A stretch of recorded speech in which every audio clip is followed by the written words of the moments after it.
ፕሮግራም የክብር ስፖንሰሮች ኬርላንድ አጠቃላይ ሆስፒታል፣ ራሃ አረቢያን መጅሊስ፣ አይከን ሪል ስቴት፣ ዶክተር ፈቲያ የጥርስ ክሊኒክ፣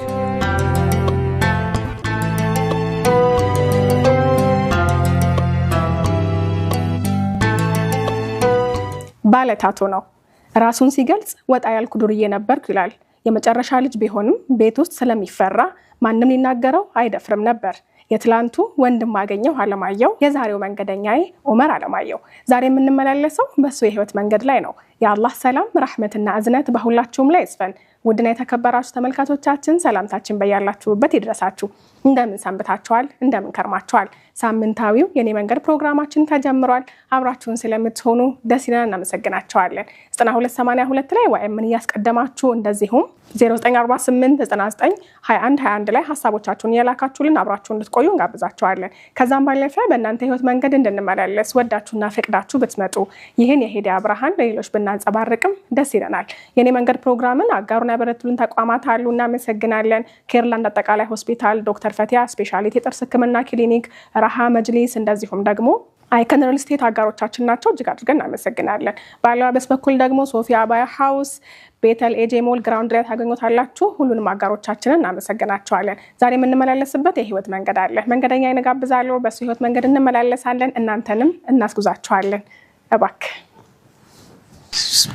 ሰላሙ አለይኩም። ወአለይኩም ሰላም ወራህመቱላሂ ወበረካቱ። እንኳን ደህና መጣ። እንኳን ደህና ቆያችሁ። እንኳን ደህና መጣ። እንኳን ደህና ቆያችሁ። መንገደኛዬ ለመሆን በህይወት መንገድ እንድንመላለስ ፈቃደኛ ስለሆነ ስለመጣ እጅግ አድርጌ አመሰግናለሁ። እኔም በጣም አመሰግናለሁ። ሁሉ በእኔ ህይወት ልትመላለሱ እንመላለስ ነው። ልክ አንተም የሆነ ቦታ እንደምትመላለሰው ልክ እንደዛ። ወንድም አገኘው ወይስ አቡሽ ነው የሚታወቀው? ያው የሰፈር ስሜ አቡሻ ነው። አቡሻ አቡሻ ብዙ የሰፈር ስያሜ ብዙ ይኖርሻል። ያው ገጂኒ አቡሻ ምናምን አለ። አልሰማውም አንዱ ገጂኒ ያው እሱ የጫካ ስም ይሁን። አንዴ ጫካ ዛሬ አይደለም ጫካ እንዴ ስንት ቦታ እንገባለን። የጫካውን እንስማው እስኪ። ገጂኒ ያው የሆነ ሰፈር ላይ የሆነ ቦታ ላይ ያው ጀለሶች ያወጡልኝ ገጂኒ የሚባል ስም ነበር። አቡሻ አለ፣ አቡታ አለ እያለ ይቀጥላል። እሱ በገራለት ነው። በገራለት ነው። ቆይ አሁን አቡሻና አቡታ ብዙ ጊዜ የተለመዱ ስሞች ናቸው። እኔ ግን ትንሽ ገጂኒ ጋር ብንቆይ ደስ ይለኛል። ገጂኒ ሰምቼው ማላውቀው ስም ነው። የህንድ ዳክተር ነው እና ከሱ የተወሰደ ነው እና ትንሽ እዚህ ጋር ፍንክት ምናምን ስላለብኝ በዛ ጀለሶች ያወጡልኝ ነው። ገጂኒ የሚባልበት ፓርት ነበረ። የሆነ ሰፈር ላይ ደግሞ አቡሻ።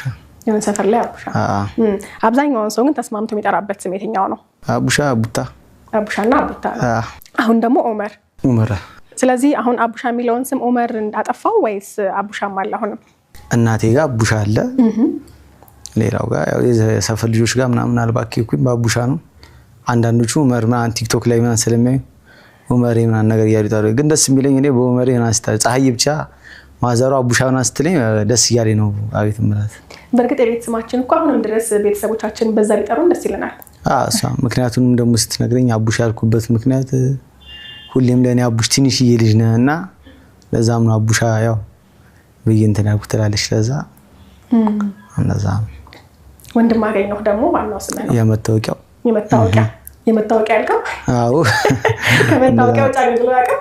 አዎ ያው አልፎ አልፎ የሆነ ቦታ ካልሆነ ወንድም አገኘ እኔም ማን ነው ልል እችላለሁ ሲጠራ ቋል። በጣም የሚገርመው ይሄን ታላቅ ወንድም ኑረዲን ነው ስሙ። ግን ሰፈር ውስጥ መተህ የትም ቦታ ሄደ ኑረዲን ብትል ኑረዲን ማን ነው የሚሉ። ማሙሽ ካልካችሁ ማሙሽ ጀዋር ነው ይሏል ወዲያው። እና ስቲል ትልቅ ሰው ሆኖ የሁለት ልጆች አባት ሆኖ ማሙሽ ነው የሚባለው። እና አሁን አንተም የሁለት ልጆች አባት ሆነ ዑመር ነው የምትባለው። ተቀየረ። ማን አወጣለህ ዑመር የሚለውን ስም? እንዴት ተወዳው? ዑመር የራህመት እናት ናቸው። የባለቤቴ እናት እሳቸው ናቸው። ዑመር ቢሆን ደስ ይለኛል ብለው እሳቸው ታሪኩንም ስለሚወዱት ይመስለኛል ለዑመር ያላቸው ሪስፔክት ትንሽ ለየት ይላልና ስም ማውጣቱ እድሉን ስላገኙት በዛው ዑመር ብለው ሰየሙኝ። አልহামዱሊላህ ረብል ዓለሚን። አላውቅም ዑመር ከሆንክ በኋላ አይቀጥል አላውቅም። ግን ሞተረኛ ነበርክ ነው ወይስ ነህ ተብሎ ይወራል? አሁንም ያው ሞተረኛ ነኝ። ያው በፊትም ሞተር ነበር ሞተር እንትን ነበር አሁን ያው ሞተር ሁለቱም ሞተርኛ ነኝ ሞተርኛ ምንድን ነው የምትሰራው ሞተር ያው የኮሚሽን ስራዎች ምናምን እንደዚህ አንዳንድ ደላላም በለው እንደዛ ነገር ትደላለህ አዎ ብስራተ ገብርኤል አካባቢ ቤት ሽያጭ ምናምን ነገር ስለዚህ ቤት ሽያጭ ላይ ምናምን ነገር እንግዲህ ብስራተ ገብርኤል መኖር የሚፈልግ ሰው ካለ ስለዚህ አንተን ያገኛል አለ ዑመር ሰላም አለይኩም አለው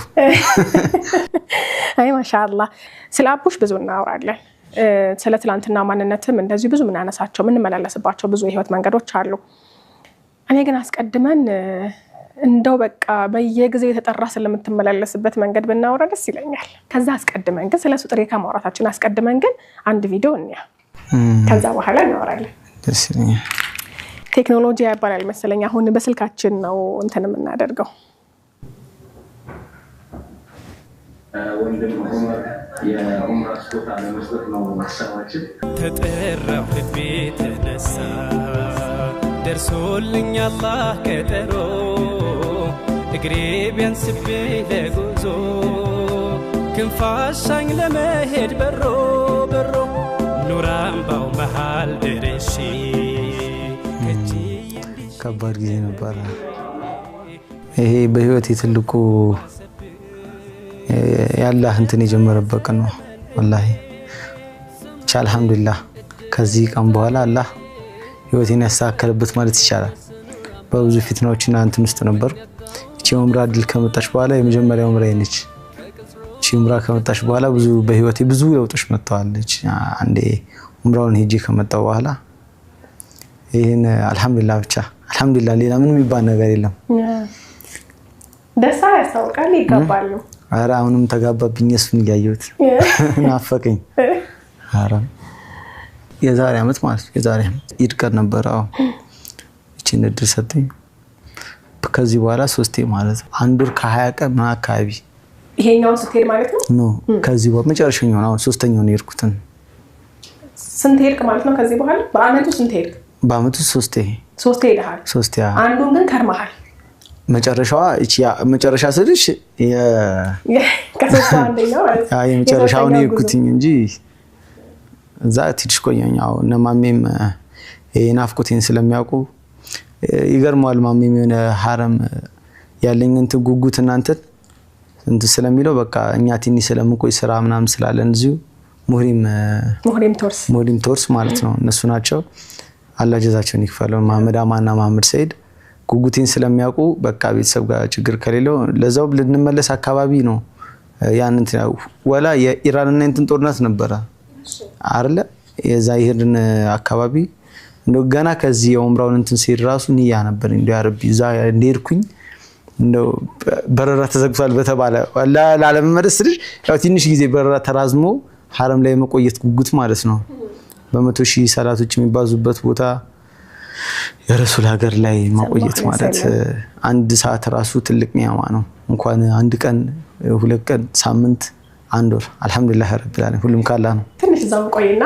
እንዴት ነበር ግን ስሜቱ በህይወቴ በቃ በጣም ህይወቴን የቀየረው እኔ ደግሞ ለኔ ለራሴ ማይሳካ የሚመስለኝ እንትን ነበር ማይሳካ በቃ አንድ ሙስሊም ከሰለምሽ በኋላ የህይወትን ትንሽ ላይ ተሯሯጫለሽ ምናምን ነገር የለት ኩርስሽ ነው ቤተሰቦችሽ ምናምን ለመምለቅ ቀዳዳ ተሯሯጫለሽ እንጂ ሞልቶልኝ በርግጥ ሪዶና ቃለው ግን ደግሞ በቃ ብዙን ያነበረኝ እንደው ዑምራ ሳስበው የረሱል ሀገር በቃ ህልም ነው የሚመስለኝ ፓስፖርት የለኝ ምናምን ምንም እንትን የለኝም ነበር በሰዓቱ የዚህ ጊዜም ፓስፖርት የለኝም ምናምን በትንሽ ጊዜ ውስጥ ነው ፓስፖርቱ ምናምን ነገር አላህ ያሳካው ለሄድ ትንሽ ጊዜ ፓስፖርት ማንጨራርሰው ሁሉ ነገር እንትን ያሉት አልহামዱሊላህ ረቢል ዓለሚን ካላህ ነው ሁሉ ነገር እሱ ከፈለገ ነው ደስ ይላል በጣም ከዛ በኋላ ብዙ ቪዲዮችን ቲክታክ ላይ አጋርተ ነበርና ብዙዎችን በዛ ያቆሃል በያ አስባለሁኝ ዑመር ሲባል አሁንም ያዩህ ከሆነ ቪዲዮክ ነው ያስታውሳሉ ምትለቃቸውን ብዙዎች ሲገረሙብህ ነበር ይያዩ ሰውነት ላይ ያሉ ታቶዎች በደንብ ይታዩ ነበርና ሰዎች ይያዩ ሲገረሙ ቪዲዮችን ይያየን ነበር እና ወራሲ ስለነሱ ቪዲዮዎች መገረሙም መደነቁም እንዳለ ያው የሚተችም አለ የገፈተረኝም አለ ሐረም ውስጥ እንደዚህ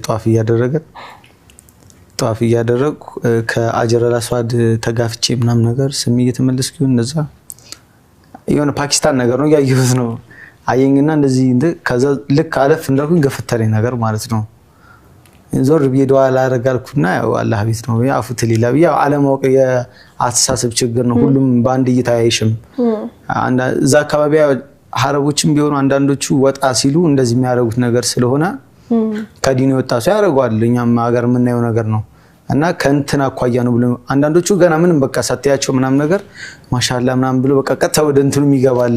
ሰልመህ እንደሆነ እንደሰው በቃ እርግጠኛ ሆኖ ምናምን ነገር ጨዋታ ይጀምራሉ ምናምን ነገር ደስ ይላልም ቀልብ የሚሰብርም አለ። ብቻ ሁሉም አልহামዱሊላህ አንተ ኸይሩን ያጋራው። ዋው እንዴት ነበር ግን ቆይታ? ለመጀመሪያ ጊዜ ካዕባ ደጅ ደርሰህ ካዕባን ስታይ የነበረው ስሜት እንዴት ነበር ታስታውሳለህ? አንተ አመት ወደ ኋላ መለስ። እንዴት ይረሳል? ሐረም በጣም ከባድ ስሜት ነበር። እዛ ያው ቦታው ላይ ስትሆኚ ህልም ነው የሚመስልሽው። አንቺ ታውቂዋለሽ ብዬ አስባለሁ። የመጀመሪያዬ ነው ደግሞ በእንደዚህ እሰማለሁ እንትኖች ላይ ምናምን ነገር የረሱል ሀገር አሁን ለኔ በቃ አይምሮዬ ላይ እንትን የሚለው እሳቸው የረገጡት አፈር እሳቸው ጧፍ ያደረጉበት ቦታ ምናልባትም ጎናቸው የነካው ቦታ ገብቶሻል። በጣም ከባድ ስሜት ነበረው ለኔ እዛ ቦታ ላይ መገኘት። እንደ ህልም ነው እንደ ትርም አታየም። ብቻ ልቤ ሲረድብኝ ነው ሲንሸራተት ነው የማውቀው። ልክ ካዕባና እኔ ፊት ለፊት እንዲሳየው ቪዲዮም ላይ ማሚ ሰይድ አለ የኔ ማናጀሪም ወንድሜም ሁሉ ነገሬም እሱ ከስር የቀረጸ እንትን እያለ ነበረ። በብዛት ቲክቶክ ላይ እንትን ብሎታል። በዛ ነው በጣም ከባድ ስሜት ነበረ። መዲና ስትረግጣት የነበረው ስሜት? መዲና ከመጀመሪያ መካ ነበርም። ከዛ ወደ መዲናው ጉዞ ተጀመረ። እኔ በቃ አይምሮዬን ያሳመንኩት የነበረው ሂጅራ በቃ ጉዞ እያደረኩ ነው ለኔ በቃ እኔ አሁን ከሳውዲ ራሴን አርጌ ያሰብኩት በቃ ጉዞ እያደረኩ ነው። አላህ እዚያ አምጥቶኛል። ያመጣኝም የራሱ የሆነ ምክንያት አለው ብዬ ስለማስብ በቃ ለኔ ሂጅራ ነበር ጉዞ ነበርና አሁን አጠገብ ያለው ልጅ ጠይቋለሁ። አሁን መዲና እየሄድን ነው? አዎ። ይሄን አቋርጠን ሄዱት? አዎ። እኮሽ አሁን መዲና ስንገባ ትነግረኛለህ? ራሱ ይነግራል አለኝ። ምን ይነግረኝ ምናምን ነገር ስለው ታውቃለህ ወይ ዑመር ታየዋለህ ምናምን ነገር አለኝ። አብረን እንደዚህ ሄድን። ሰኪና የሚባል ነገር አለ በቃ መዲና ስትገባ የሚታወቅ ነገር አለና ራሴ ላይ እየጠበቅኩት ነበርና በጣም በቃ ያለቀስኩ የተነፋረኩ ነው የደረስኩት። እዛ በቃ ከሳቸው ጋር ነው የኔ ጉዞ። ሳቸው በዚህ ከአቡበከር ጋር ሁሉ መንገድ ተጉዞ ምናምን ነገር የሚለው ልክ እንትን ስገባ ግን በቃ የሆነ አይነት መረጋጋት ነው ያለው። መዲና ገናችን የሐረም ኤሪያዋን አልፌ ስገብ ያለው መረጋጋት ካጠየቅኩት መዲና ገባን እንዲያልኩት ያን ነበር ምናምን ነገር አለኝ። የሾው በነገርሽ ላይ ግን ይሄ ለሙስሊም የተሰጠ ጸጋ ነው ብዬ ነው የማስበው። ወይም ለአንድ ሙእሚን ወይ ለሙስሊም አላህ የሰጠው ኒዕማ ነው እንጂ አንድ ሌላ የሆነ የሃይማኖት ተከታይ ሰው ወስደሽ ያን ከመዲና ያለው እንትን ወስደሽ እንትን ብትዩ ምንም አይነት ስሜት ይኖራል ብዬ አላስብም። ግን በቃ አላህ የሙስሊም ልብ ላይ ያሳረፈው ቀልብ መረጋጋቷ የመዲና ያ ነበር የተሰማኝ። ከዛ መዲና ከገባው በኋላ ሌላ ዓለሙን አጣጣምከው በደንብ ማሻአላህ። ከሰለምክ ከምን ያህል ጊዜ በኋላ ነው የሄድከው ማለት ነው? ከሰለምኩኝ 3-4 አመት አካባቢ። አሁን ምን ያህል ጊዜ ነው? አሁን 4 አመት ከምናምን 3 አመት ነው ማለት ነው። የዛኔ አሁን 4 አመት ነው። 4 አመት ከምናምን ነው። ከሰለምክ ከ3 አመት በኋላ ነው የሄድከው? አዎ። እና እስልምና ህይወት እንዴት ይዟል? እስልምና ኒዕማ ነው ወላሂ። ምንም እስልምና ይሄ ነው ብለሽ የምትናገሪው በቃል የምትገልጪው ነገር አይደለም። እስልምና ሐቂቃ እስልምና አልহামዱሊላህ ረቢል ዓለሚን ፊትናውም እንዳለ ከፍ ዝቁም እንዳለ ምንም አይነት ነገር ቢደርስብሽ ምንም አይነት መንገላታት ሙሲባ መራመድ ሸገር ቢደርስብሽ አላህ እስልምናን እስከሰጠሽ ነገር በቃ እስልምና በቂ ነው ለሰውየው። እስልምና ሀያት ነው ኑሮ የሚኖር ህይወት ነው እስልምና። ይሄ የጀነት ሽታ ነው ስለሽ ከጣም ያለው ህይወት ታውቂያለሽ። ጣም ያለው የሆነ የሚኖር ህይወት የሚኖር ትክክለኛ ከፈጣሪ ጋር ተቀራርበሽ የምትኖሪበት ህይወት ነው። እስልምና ይበልጥ ልብህን በጣም ያስደስተው ነገር ምንድነው? በቃ እንኳንም ሰለምኩ እንኳንም አልቀረብኝ እንድትልም ያደርግ አላህን ማግኘቴ ወደ አንድ ፈጣሪ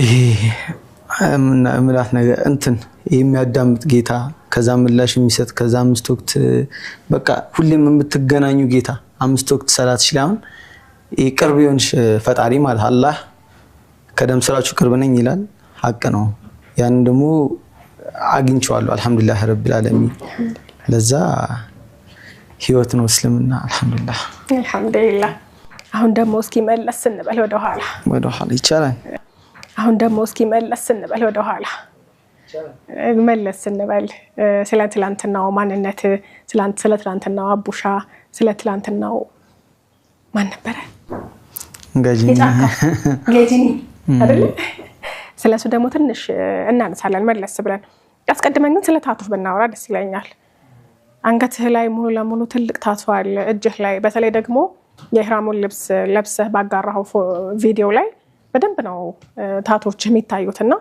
እንደው በወቅቱ የጋጂኒ ስታይል ነበረ እንደው ፋሽንስ ነበረ ወይስ የምትነቀስበት የራስ የሆነ ምክንያት ነበረ ወደ እንትኖች አደላ ነበር በቃ እኔ የደቡብ ህንዶችን በብዛት ያለው ፊልም ላይ ሞር ደግሞ ይሄ አስተዳደግም አለ ደሞም ይሄ የላቲን ሙዚቃዎች ምናምን በጣም እንትን ነበር ወጣ ያለ አይነት እንትን ነበር መከተለው ለዛም ታቶ በቃ እኔ ውስጤ ነበር አይወጣልኝ ምንም ላይ ብሰራ በቃ ታቶን በጣም ፍቅር ነበር ውስጤ ከልጅነት ጀምሮ ለዛም ሲላይም እስከምሰራት ድረስ ያደረሰኝ እሱ ነው ሃይማኖቴ በቃ ስልሽ ከከራልፎ አይነት ነገር ነው ሃይማኖተኝነትን ስትገልጽበት ማለት ነው በዛ አይነት ነገር እዚህ ጋር ደግሞ ኪዳነ ምህረት ነው ያለችው የኪዳነ ምህረት ታቶ በዚህ ጋር መስቀል እንደዛው እዚህ ጋር ደግሞ ኢሳ ከነንቱም የተሰቀለው ምናምን እነዛ ሃይማኖታዊ ነገሮች ይበዛታል በርግጥ እዚህ ጋር ደግሞ ፋዘር ሲሞት የተሰራው ስም እሱ ስም ነው ምናምን አሌክስ ለአባት ፍቅር ነበር አሌክስ በጣም ነበር ሙዶ አባትን አሌክስ ነው የምትለው አሌክስ አለማየሁ እንትን ነው የትክክለኛ ስሙ ዲቡ ወይና ሙስሊም ነበር እሱ መጀመሪያ አሌክስ ከዛው ወታደር ነው ወደ ሸገር ከገባ በኋላ ምናምን ከፈረ ከገባ በኋላ ምናምን ማለት ነው አላህ የፈለገውን ከሂዳያ ያስወጣል አላህ ደግሞ የፈለገውን መስመር ያስይዛል ማለት ነው ከሱ ጋር ራሱ መኖር ሌላ እንትን ነበር ግን ያው በዛው ውስጥ በጣም ነበር ወደው ለኛ ብዙ ዋጋ የከፈለ አባት ነው አላህ ግን ሂዳያ አልሰጠውም ያው ዞሮ ወደ አኺራ ተሻግሯል አባት ኃይለኝነት ኖሮ ወታደርም ሆኖ ደግሞ ቤት ውስጥ የመጨረሻ ልጅም ሆነ መተፈራ ነበርክ ቤት ውስጥ ግን ወታደር እያለ ልጅ ተፈሪ መሆኑ እንዴት ነው እኔ አሁን እሱ ነገር ነው ጥያቄ ሆነብኝ ወታደር ያለበት ቤት የደርግ ወታደር ነው አስጨነቀናል በርግጥ ምናምን ግን ያኛን ከእንተን ሰው አካባቢ ኤሪያው ነው የሚመስለው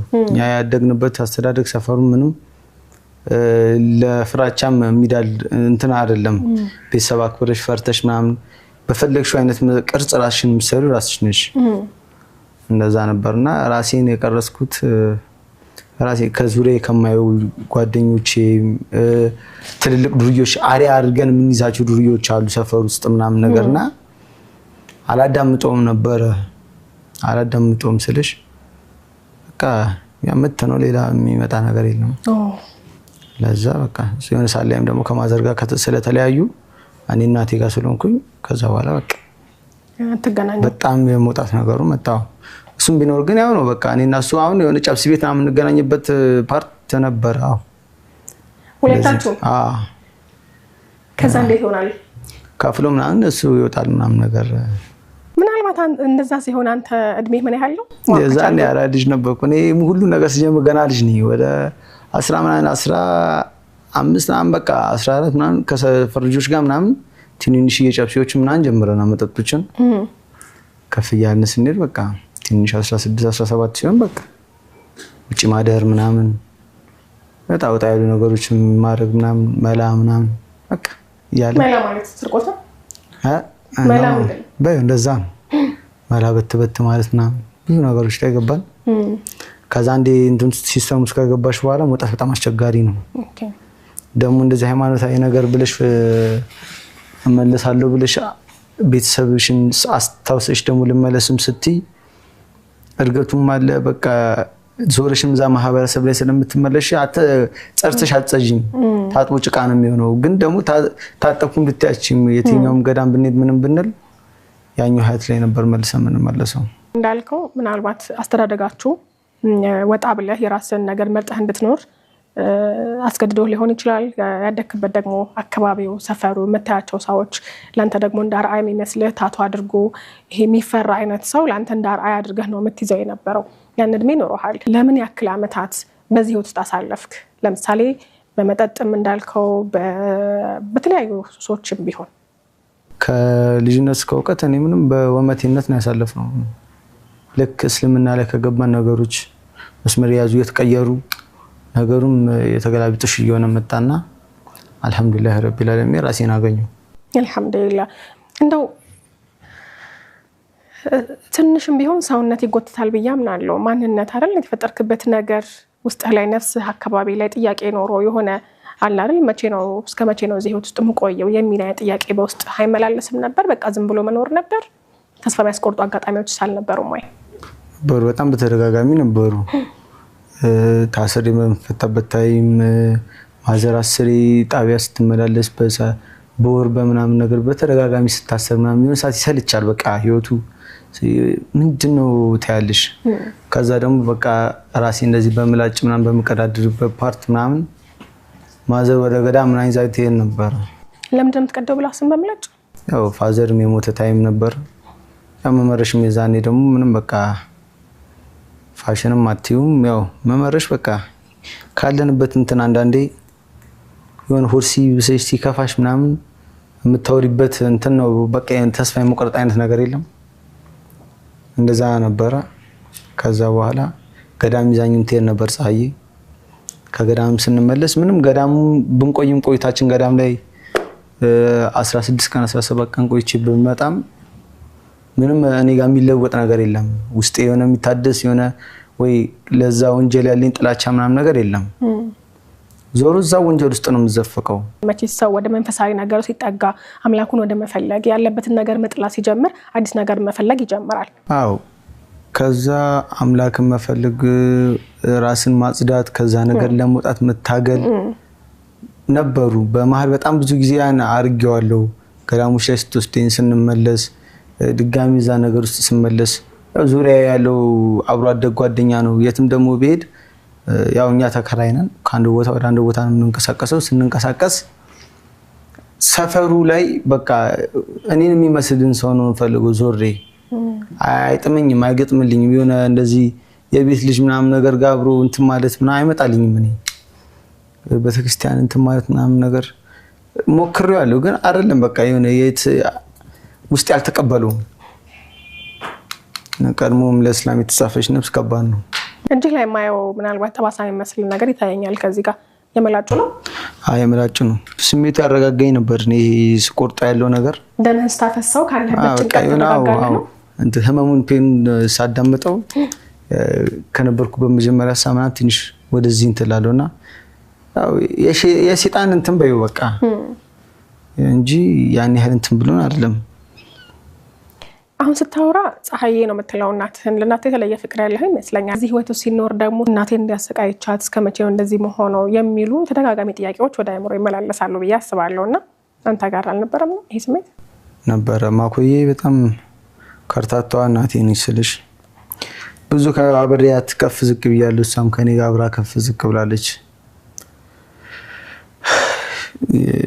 እንትን ነው ለኔ በቃ ይሄ ውስጥ የሆነች እናቴ ነች።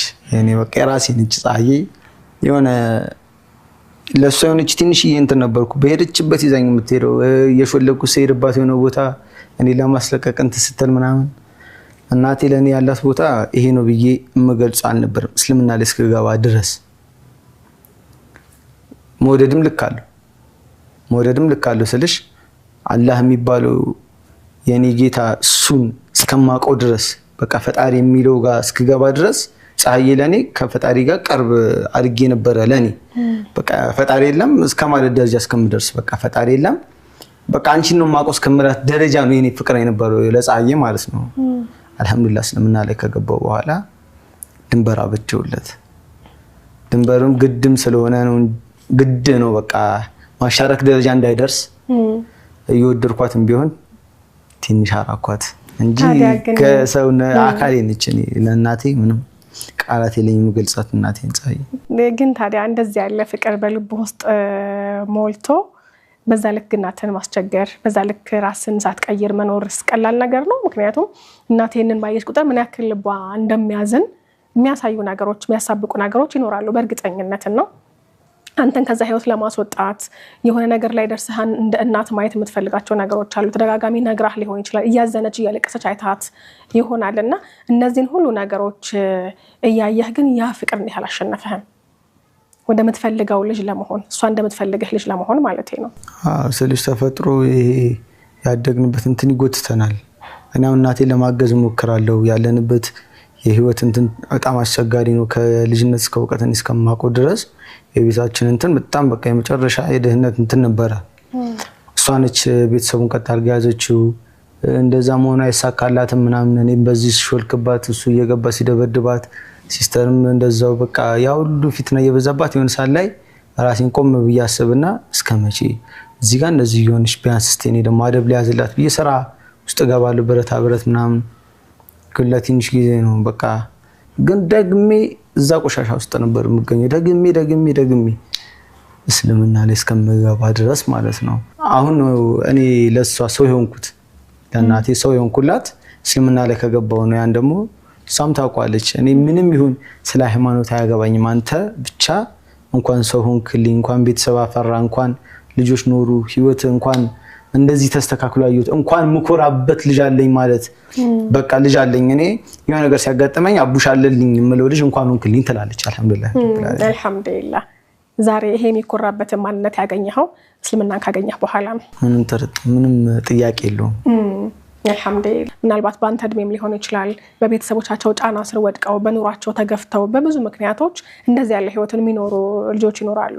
ላንተና አንተ ዛጋ ነበርክ ዛሬ ደግሞ እንደዚህ ሆነሃል እነሱ ስታያቸው ግን ልብ ውስጥ የሚመላለስ ነገር አለ ወይ አዎ ሽኩር ነው ማድረሰው እነሱን በማያቸው ጊዜ ትላንትናን አስተዋውሳለሁ ወይም በሆነ ሰፈር ሲሄድ ወይ በፊት ጓደኞችን ሳገኝ እዛው ቦታ ላይ ሆኖ ሳገኛቸው ምናምን ከምስጋና ውጪ ሌላ ምንም ለአላህ የሚከፈል ነገር የለም ክፍያ የለውም ሂዳያ ተሰጠሽ ከአልহামዱሊላህ ውጪ ሌላ ለአላህ ምን ከፍለው ነገር የለም አላህን አብዝቼ አመሰግናለሁ በዛውም ልክ ደግሞ ለጓደኞቼ አላህ ሂዳያ እንዲሰጣቸው ዱአ አደርጋለሁ ዱአ ነው በቃ ሁሉ ነገር የሚቀየረው ዱአ አደርጋለሁ ከዛ ውጪ ግን በቃ እንደዚህ ተጠግተሽ ምናምን ነገር ዳዋ ለማድረግ ምናምን ነገር እኔ ራሴ የኔ ህይወት ለነሱ ዳዋ ነው በያስባለሁ መለወጥ አንድ ሰው ያቃል አሁን እኔ ምን ህይወት ላይ እንደነበርኩ አብሬያቸው ያሳለፍኩ ልጆች ናቸው አብሬያቸው ከፍ ዝቅ ያልኩት ጓደኞቼ ያቃሉ ለነሱ ትልቅ ዳዋ ነው የኔ ህይወት መቀየር እና ራሴን አይበታለሁ ልክ ዞር ቢያ አንዳንዴ ታቸው ያሉ ልጆችን ሳይ አላህ ሂዳ በስታቸው ቢለው አረጋለሁ ግን እንደው መንገድ ላይ ያየ የሚፈራ ሰው የለም የሆነ እጅ ሲታይ የሆነ የተተለተለ ነገር አለ አረማመድህም እንደው ለየት ያል ብዬ አስባለሁ ዝም ብዬ እንደዚህ ስልህ ነው ግን አይ ሰላማዊ ነው አከዴ ተቀየው እንትን አሁን አይደል አይ ሰላማዊ ነበር አከዴ የዛኔ በፊት ማን ይበላ ተናደው ነበር ሰፈሩ በፊት ትልሽ ስጠጣን አስጨብስ ሀብሹ የሚባል ነገር አለ ገጀሬን አቀቢ ነው ማለት ሁሉ ማዘርን ኮሽ ሲልብኝ በቃ ሲነሳብኝ እንደዛ ነበር ሀብሹ የሚባል ስጠጣ በሚነሳ ነገር አለ ሌላ ሰው ነው ይሄው መራደ ሌላ ሰው ሱብሃንአላህ ጂኒ ወይ በቃ ሸይጣን በይ ተቀየ በቃ ከጣለውትም ካገኘሁት ወይም ደግሞ የጠጣው አይምሮዬ ላይ እየተመላለሰ የነበረ ጸብ ካለ ምናምን ያችን እንትን ብዬ ሰፈር ገብቼ አንድ ሁለት ይመርሻለሁ ከዛ ወደሱ ነው ገጀሬን ይዤ መሮጣው ሰው ጎርታ ቃል ተሳሰሪ ነው እንዴ ብላለም ያው አይጠፉም ያው ስትታይ ምናምን በስለት እንትን መባባል አይጠፋም ያው ምትደባደብ በስለት ነው አዎ ብዛት እኔ ጂም እንቀሳቀሰው ስለት ነበር ከስለት ጫል እንቀሳቀሰው ነበር ጠላት አለ እንዴ ጠላት አለ ራሴንም አላምነው ነበር ይዛኔ ጠላት ሳይሆን በቃ ምንም ያው ዱርዬ ስትሆኚ ብዙ ነገር ስትነካከያለሽ በብዙ ነገር ትነካከያለሽ አዎ አለኝ በደንብ አለኝ እንጂ ያ ስለነበረ ጻዬ ነበርች ስለቴን ሁሉ እንትን አንስታ ምናምን ታስቀምጥልኝ እንደዚህ ተንቺ ረስቸው ምናምን ስወጣ በስለት ጻዎች ነበሩ አዎ አልহামዱሊላህ ዛሬ ግን አልፏል እንግዲህ ስለታትና አቡሽ ብዙ አወራ ፍቅር ላይ እንዴት ነህ ፍቅር ላይ አፍቃሪ ሰቲ ድንገተኛ ያደረኩት አዎ ፍቅር ላይ ማለት አንድ ቆንጆዬ ልጅ በልጅነቷ ያለ እድሜዋ ያለኛ አዎ አስኩልልህ ነበረ ሀቅ ነው ትንሽ በፍቅር የህይወት መንገድ ላይ እንመላለስ በደስታ በዛ ሁኔታ ውስጥ እያለ ደግሞ ፍቅር የሚባል ነገር ያዘክ አዎ ማዘኝ በዛ ህይወት ውስጥ ያለ ነው በዛ ህይወት ውስጥ ያለው ኃይለኝነቱ አሸነፈ ወይስ ፍቅሩ አሸነፈ እንዴት እናገር አዎ አንበረከኳት ቆንጅዬ ልጅ ያም ደግሞ ሙስሊም የሆነችን በሌላ እምነት ውስጥ ያለ ዱርዬ የሆነ ሰው በፍቅር አማልላትና ይዞ አስኮበለላት እንደዛ ነበር ታሪኩ በትክክል እስኪ ወደ ኋላ እንመለሳው አዎ የዛኔ እኔ ተራ አስከባሪ ነበርኩ ስራ ጀምረህ ነበር ስራ አዎ ተራ እንሰራለን እኮ ተራ ያስከበርኩ ነው እሷ ጓደኛዋ ጋር ስትመጣ የሆነ ስራ ነበር እዛ አካባቢ ያው እንታይ ነበር ባይን እሷም ፍላጎት ነበራት ግን አስቸጋሪ ነበር ስልሽ እንደዚህ የሙስሊም ሴት እንትን አይደለም ከባድ ነው በጣም ያድሽ ልጅ አልነበረችም የኔሃል ያው እኔ ገፍቼ ጄ ምናምን ያው ሃይለንም አድርዬ ሲባል ያገኘውን ነው የሚያወራው ምናምን ነገር ያገኘውን ነው የሚያወራው ብቻ ሳይሆን ከፈለገም ነይ ነው እድሉን ለመሞከር እንትን ታያለሽ በቃ በትበት ምናምን ነገር ታያለሽ ግን አይ ዱርዬነትን ኃይለኝነትን ተሰግል ሞከርክም ነበር አራኔ ምናን እንደዛው አልተከምኩም እንደዛ አልሞከርክም እንደዛ ጻብ ነገር ኖ ጻብ እንኳን ባይሆን ስለሽ የሆነ በቃ ማስገደድ ደረጃ ምናን ነገር አይደለምቲ እዛ ድረስ ላይሄድ ይችላል ግን ደግሞ እንዳለ አስታንሽኒ ምናን ነገር እኮ ለማውራት ነው የምትኛር እንደዛ ሳይሆን በመፈላለግ ነው እንደዛ ነበር እሷ ተመጣ ነበር ጓደኛዋ ጋር ምናን በዛ ማለት ያው የሆነችም ስራ ዘው ሰፈር አየር ጤና ሰራ ነበር ከመጣበት ሰፈር ያው በዛ ሰዓት አገኛት ነበር በመትመጣበት ሰዓት ስራ ብላ ዛኔ አገኛታለሁ አወራታለሁ ምናን አዛ በቃ ገባን ወደ እንትን ውስጥ ግን አስቸጋሪ ነበር የሷ ቤተሰቦች አስቸጋሪ ነበር አሁን ፍቅሩ ምናምን ነገር እንዳለ ሆኖ እሷ ዝም ብሎ አይነት እንደዚህ ወጣ ያለች ሙስሊም አልነበረች ትንሽ ቤተሰቦቿን ትፈራለች ምናምን ነገርና በጣም እኔም ፍቅሩ እየበረታብኝ ሲመጣ ካኔም በቃ ወደ ኒካ ለሰርልሽ እንደዚህ ተብሎ በቃ ግን ሃይማኖቴን አልቀየርም ኒካ ይታሰርና ነገር አልኳት መጀመሪያ ጠፍታችሁ ነው ወይስ እንዴ ገላያው በፊት ነው አስፈቅጃቸው አልኳት ቤተሰቦቿን ከዛ ወንድምየው ምንም መሞታለው አለ ማዘርየውም እንደዚህ በቃ በጣም ከባድ ነው ማለት ነው የዛኔ ወደ ወሳኔ ሄድም ማለት ነው በቃ እንዴት ለማግባት ወሰንክ ግን አንተ እንዴት ለማግባት ፈለክ በሰዓቱ እኔ ከበፊትም እኔ በጊዜ ማግባት ምናምን እንትን አለኝ የሆነ መሰብሰብ ምናምን ፈልጋለሁ አዎ ያንተን አለ ምን ድርይቦም በቃ በጊዜ የሆነ ራሴን እንትን ማለት መቆጠብና ቤተሰብ መመስረት ምናምን ፍላጎቱ አለ ከዛ በኋላ ያ ነገር እንትን ካልኳት በኋላ አንቢ ያሉ በቃ ሞት እንገኛለን ምናምን አሉ እሷን ከምንሰጥህ ሞት እንገኛለን ሲሉ የዛኔ በቃ ይዞ መጥፋቱ ግድ ሆነ ማለት ነው እናቷ ቤት አልነበረችም ምናምን ጠብቄ የዛን ሰዓት ልብሶቿን ምን አይነት እንድትመጣ አረኳት እንድትጠፋ አረኳት ከዛ ከቤት ዛ ጠፋ ገና ልጅ 19 ዓመት ምናምን ነበር የዛን 18 እንደዛ ይያጠፋው ምናምን ከዛ በቃ ጦርነት ተጀመረ ከሷ ቤተሰቦች ጋር ምናምን ይመጣሉ ቆይ እንጂ ጦርነት እኮ ጀምሮ በቀላሉ አያበቃም አይደለ ስለዚህ እኛም ደግሞ ጦርነቱ ጀምሮ መሀል ላይ ከመናቋረጥ ከጦርነቱ መግቢያ ላይ እንቆምና ጦርነቱን ያስጀመረውን ጦርነቱ ውስጥ ያለንም ሰው ደግሞ አካተን በሚቀጥለው ሳምንት ኢንሻአላህ ጦርነቱን እንቀጥላለን ተመልካቾቻችንን ግን እንደዚህ እናስጠናቸው የ19 ዓመት ልጁን ፍስ አድርጎ በጥፍት ሲል ቤተሰብ ጋር የሚኖር ደግሞ ነገር አለ ልጅን ለማስመለስ አንተም ደግሞ አልሰጥም ወድጃለሁ ባይነት እሷም ወድጃለሁ አብሬ መኖር ፈልጋለሁ የሚል ነገር አለ የእምነት ልዩነት አለ የባህሪ ልዩነት አለ ብዙ ነገሮች አሉ ከዚህ ሁሉ ህይወት በኋላ የትላንት ማንነትን ጥለህ ዛሬ በአዲስ ማንነትን በመትኮራበት ቤተሰቦችን በቃ አሁን ልጅ አለኝ ብዬ መናገር እችላለሁ ብላናት እስክትመሰክርልህ ድረስ የባህሪ የማንነት ለውጥ ኑሮ ዑመር ተሰኝተሃል እንደው እንዴት ባለ አጋጣሚ ሆነ ወደ እስልምና መተመኖር የጀመርከው ያንተ ሄዲያ ሰበብህ ምን ነበር የተኮበለለው የትዳር ህይወት ሲሄድ ደረስ የሚለውንና ሌሎች ሐሳቦችንም በሌሎች የህይወት መንገዶች ላይም እንደዚሁ እንመላለሳለን ዛሬ ሳይሆን ግን በሚቀጥለው ሳምንት እንዳልነው ተመልካቾቻችንን እንደጅል እናስጠናችሁ ግድ ብለናል። በሚቀጥለው ሳምንት ከሌሎች የህይወት መንገዶቹ ጋር እንመላለሳለን። አብራችሁን ስለነበራችሁ እናመሰግናለን። መልካም ሳምንት ይሆንላችሁ።